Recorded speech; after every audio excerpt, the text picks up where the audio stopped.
বিরাট কোহলির নামে থানায় অভিযোগ। হ্যাঁ বন্ধুরা, চিন্নস্বামী স্টেডিয়ামের বাইরে মর্মান্তিক ঘটনার পর এবার কিং কোহলির নামে অভিযোগ দায়ের হলো। অভিযোগটি করেছেন এইচ.এম. ভেঙ্কটেশ নামে একজন স্থানীয় সমাজকর্মী। তার অভিযোগ, বিরাট কোহলির বিপুল জনপ্রিয়তার জন্যই এত লোকের ভিড় হয়েছিল, আর তারপরেই ঘটেছিল সেই মর্মান্তিক দুর্ঘটনা। পুলিশ কর্মকর্তারা অবশ্য জানিয়েছেন আলাদাভাবে কোনো নতুন অভিযোগ নেওয়া হয়নি, বরং যে তদন্ত চলছে সেখানেই এই অভিযোগটি যোগ করা হয়েছে। তাই এখনই কোহলির বিরুদ্ধে কোনো পদক্ষেপ নেওয়া হচ্ছে না। আর যেহেতু তদন্ত প্রক্রিয়া এখনো চলছে, তাই সব বিষয়ে খতিয়ে দেখা হবে। প্রসঙ্গক্রমে কোহলি এবং আনুশকা অনুষ্ঠান শেষ হওয়ার পরই তাদের সন্তানসহ লন্ডনে পাড়ি দিয়েছেন। আর এই নিয়েও কিন্তু সোশ্যাল মিডিয়ায় কিং কোহলিকে প্রচুর হেট পেতে হচ্ছে। অনেকে বলছেন কোহলির লন্ডনে ফেরার এত তাড়া ছিল যে তিনি এই অনুষ্ঠানকে পিছিয়ে দিতে চাননি, চটজলদি শেষ করতে চেয়েছিলেন।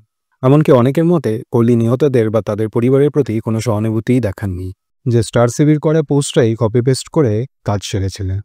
তো বন্ধুরা, তোমাদের কি মনে হয় এই ঘটনার জন্য কোহলি কি প্রত্যক্ষ বা পরোক্ষভাবে দায়ী? একজন ক্রিকেটারের ব্র্যান্ড ভ্যালু বা জনপ্রিয়তা কি এত বড় একটা ঘটনার কারণ হতে পারে, নাকি এটা শুধু দুর্ভাগ্যজনক একটা দুর্ঘটনা যার দায় কোনো একক ব্যক্তির ওপর চাপানো উচিত নয়? কমেন্টে তোমাদের মতামত জানাতে ভুলো না। খুব তাড়াতাড়ি ফিরছি নতুন কোনো খেলাটা নিয়ে।